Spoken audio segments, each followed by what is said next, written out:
महर्षि उड़िया बाबा को भी एक उपासक ने प्रश्न किया था कि महाराज जी, मन कैसे रुके? तो उड़िया बाबा ने उत्तर दिया, नियम पालन से।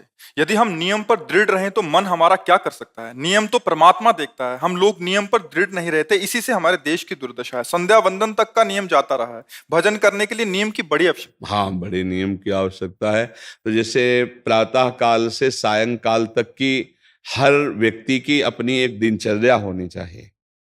ऐसा नहीं कि आज हम 4 बजे उठे, कल 7 बजे उठे, पर फिर मन को आप कंट्रोल नहीं कर पाएंगे। मन के लिए एक दिनचर्या होनी चाहिए कि हमको 10 बजे सोना है, 4 बजे उठ जाना है।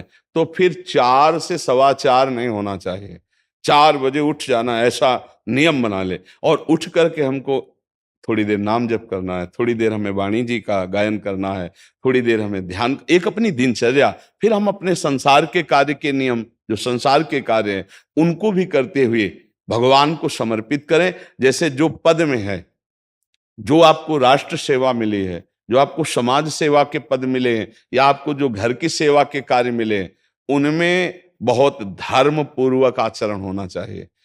अगर आप अधर्म आचरण करते हैं, अपने पद का दुरुपयोग करते हैं, तो आप सुबह जग करके थोड़ा माला चला लीजिए, फिर भी आपका कल्याण नहीं होगा, क्योंकि आप अपने पद का, अपने सेवा का दुरुपयोग कर रहे हैं। जैसे हम जानते हैं कि अधर्माचरण है, ये अधर्मी है, हमें पता है दोषी है, और वो हमको कुछ धन दे देता है, और हम उसको मुक्त करवाने की बात सोचते हैं, और जो निर्दोष है उसको फंसा देते हैं।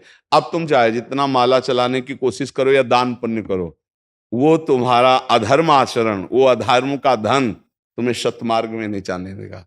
नियम लेना चाहिए कि जिस पद में है, जिस धर्म में है, जिस कर्तव्य में है, चाहे कुछ भी हो जाए, हम अपने कर्तव्य से विमुख नहीं होंगे।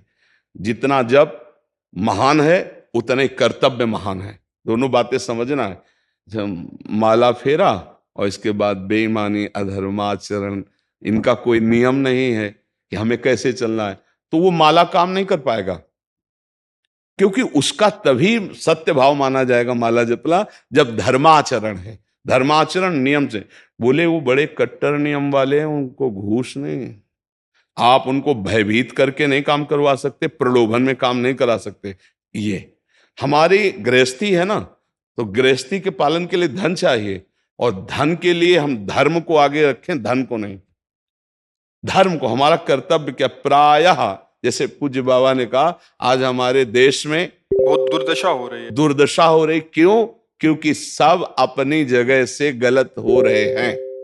अगर अपनी जगह हम ठीक रहे तो हमारी दुर्दशा नहीं होगी। हमारा भजन कम होगा, लेकिन हम धर्म से चल रहे हैं तो हम विजयी होंगे। हम भगवान को प्रसन्न कर सकते हैं, क्योंकि हमें जो कार्य मिला है वो भगवान का ही कार्य, सृष्टि भगवान का कार्य। जैसे नए बच्चे कुछ वकालत पढ़ रहे थे, तो यहाँ आके प्रश्न किया था कि हम जानते हैं कि वो दोषी नहीं है, हम जानते हैं कि वो दोषी है, पर दोषी हमें पैसा दे रहा है, तो हम वकालत पढ़ी इसीलिए, हम उसको जिताएंगे, तो क्या कोई पाप है? तो उनका खुला पाप है। बोले नहीं, हमारी कोई ऐसा कंपनी दो, ऐसा कुछ बोले कि हमारी कंपनी को ये सिखाया जाता है, तो हमको तो ये करना ही होगा, अगर नहीं करेंगे तो हमारी वकालत का मतलब क्या रहा? तो नहीं, वकालत का मतलब अधर्मी को मुक्त करवाना नहीं है। वकालत का मतलब अधर्मी के सबूत एकत्रित करके उसको दंड दिलवाना है, और धर्मात्मा को मुक्त करवाना है। अब इसके लिए आपके पास अर्थव्यवस्था अगर कमजोर भी है, तो धर्म व्यवस्था आपकी पूरी है। धर्म व्यवस्था ठीक है तो परिवार स्वस्थ रहेगा, सुखी रहेगा, भगवान आप पर प्रसन्न रहेंगे।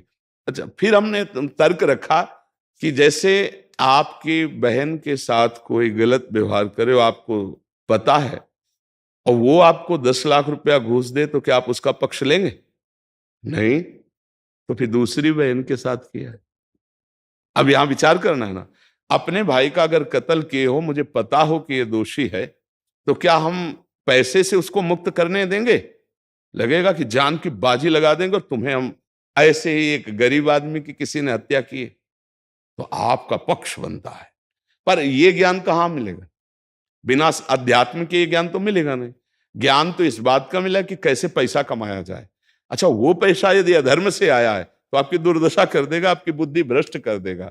तो जो बाबा कह रहे हैं कि आज हमारे समाज की बड़ी दुर्दशा हो रही, उसका कारण यही है कि हमें अध्यात्म का ज्ञान नहीं, हमें धर्म का ज्ञान नहीं, और बड़ी बड़ी गलतियां हो जाती है। बिल्कुल पता है आदमी निर्दोष है और हम धन के प्रभाव से उसको दंड दे देते हैं। वो दंडा भगवान जब आपको पलट कर देंगे तो आप सह नहीं पाओगे, उसका परिणाम बहुत बुरा होता है। तो इसलिए समाज को चाहिए अपने अपने कर्तव्य का पालन करते हुए एक नियमावली बना ले। जैसे कुछ दुकानों का नियम होता है कि वहां फिक्स रेट होता है, नहीं होता? वहां ये नहीं चलेगा कि कसम से कहते हैं कि तुम्हें हम अपना जान करके कि 100 रुपया मीटर ये मिला है, हम बिल्कुल मुनाफा नहीं ले रहे। नहीं, झूठ क्यों बोल रहे हो? दुकान खोले हो मुनाफा के लिए, झूठ क्यों बोल रहे हो? नहीं लेंगे मुनाफा, हम जितने का लाए हैं उससे